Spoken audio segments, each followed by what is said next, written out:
Luke, congratulations into the quarterfinals of the Betfred World Matchplay. You haven't done it the easy way, that's for sure. You ask my family, I never do anything the easy way. It has to always be the hard way, and it's one of them games. I'm smiling now. I'm really happy. If I'd have lost, I'd have been devastated because, it was such a struggle for me, and I don't know why. I felt really good on the practice board, and when I went up there, everything felt short. I couldn't find the treble 20, and I was trying harder and harder to try and find it, and it just wasn't happening for me. Sometimes, some days they go, sometimes they don't. They didn't go for me today, but I'm very, very happy that, I got through in the end and feel very lucky about it. Those first two sessions, I don't think I've ever seen you so animated when you were missing. Was that something that you were conscious of? Not really. I'm animated anyway. A lot of people see that I moan a lot. But it's because I expect a lot of myself. That's just the way I am. I expect a lot, and maybe if I didn't act that way sometimes, that I wouldn't be able to push myself. And what the hell is that noise? Do you mind? Yeah, I am. Do you know what? That's just who I am. Is that I'm an animated person. Some people are, some people ain't. And I'm not a bratty person. It's just, I just try and get myself going sometimes.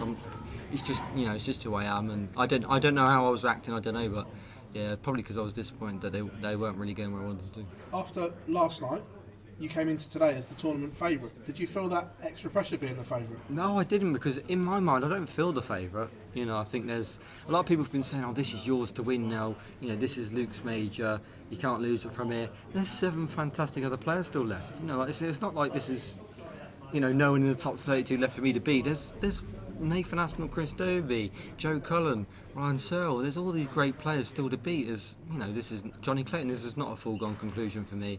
I'm a realist. I know that I ain't going to be gifted this time. I've got to work very, very hard in the next 3 games to win. So I've got a tough game next game. I'll have a tough game the game after. I'll have a tough game in the final if I get there. So, for me, this is going to be still a tough major to win. When you were chasing Dirk there towards the end, knowing that he'd missed big darts against you previously, were you kind of expecting him to miss them again?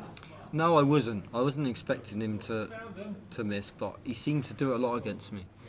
And when I went 10-0, that's when, in my mind I'm thinking, Dirk's probably thinking now I should have put him away and I haven't. What am I doing?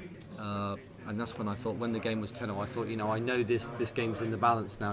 If I can put him under pressure, I can win. And then I started trying too hard on his throw.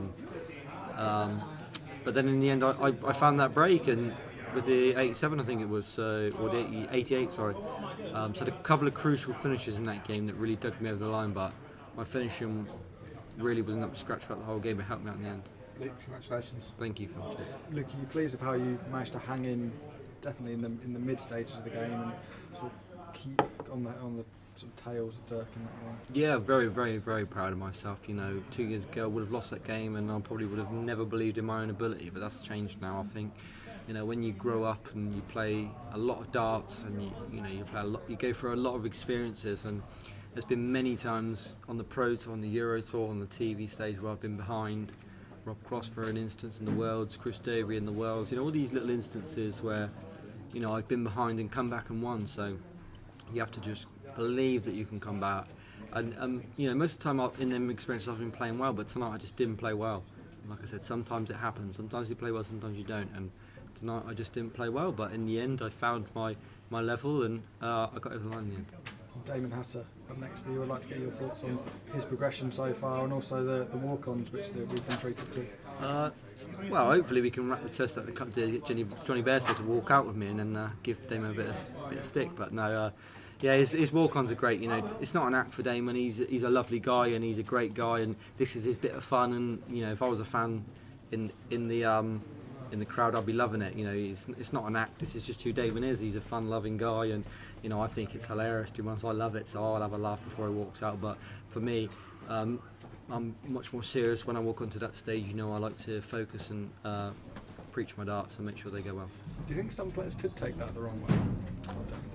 What Damon does? No. Because if you take it to heart, is you're being too serious. I think what he's doing is a bit of fun, it's a bit of banter, and I think the crowd see that. But if he carries on doing it, that's fine. But me, I think the crowd, won't be on his side. They'll be on my side because I'm English. So, it's only going to hinder him. But, that's up to him. Cheers. Thank you. Luke, how tense did it feel up there for you both?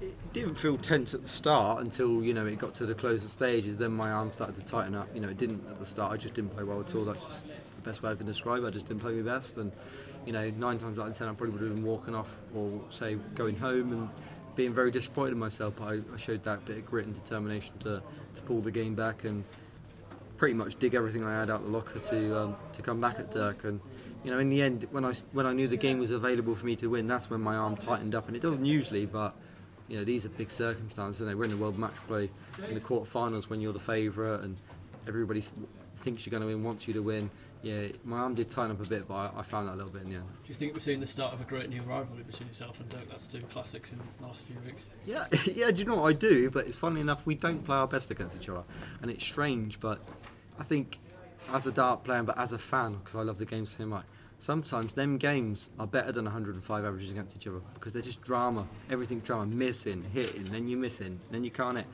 I just think them games are fantastic, and me and Dirk have them games. One day when they find it, we could smash some stats out of the water because, we got that high scoring level that not many people can reach. And obviously an Ashes battle between yourself and Damon up next. Do you think having the crowd on your side will play a factor as well? Well, it's certainly going to helped me if anything, because the crowd were on my side throughout that whole game.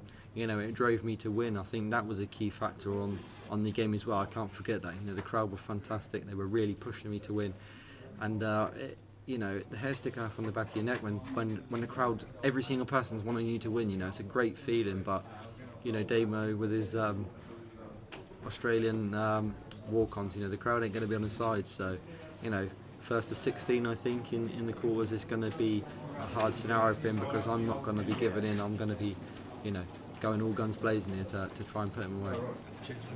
Which players left on the field do you play your best against? Every single one of them. When I'm on my game, I can beat anybody, but everyone left in the competition can also beat me as well. So, all eight, I don't think there's a foregone conclusion now. I don't think there's anybody favourite, much as I will be. I think we can all win the title. I think we're all going to be looking at it thinking this is a great draw for us all, great opportunity for us all. So yeah, I think Nathan Asper I play well against. I'd love to play him in the final just so I'm good friends to him or Joe, because get on well with them both. But there's no friends on the Archie. A couple of tough games to win before I can even think about getting to the final. You said it's a great opportunity for all of you, but I guess it means the heartbreak is more when you feel the draw's opened up if someone loses. Yeah, you're right. I think sometimes when you think it's your biggest opportunity to win the second biggest major on tour, if you don't pull through, there could be some heartbreak there for sure for all of us. But like I said, there's so many good players left. You can't be too heartbroken about things because we've got 7 fantastic players still left. So anyone can win it, and I could play best game of my life and get through the next game and then lose in the semis, losing the final. But I'm just going to take each game as it comes, try and get through the next one against Damo, and see where we get from there. Just one last one. If I told you at the start of the tournament by the quarterfinals you'd be the highest ranked player, would you have been shocked? A little bit, yeah. I would have been a little bit, just because I think you'd have fancied at least 1 or 2 to still be in. But on the other hand, not, because this game now is evolving to the point where I don't think anybody's not beatable anymore. I think 5, 6, maybe 7 years ago, you could pretty much guarantee who was going to win 9 times out of 10 for each draw. But nowadays you can't. I think it's such an open field.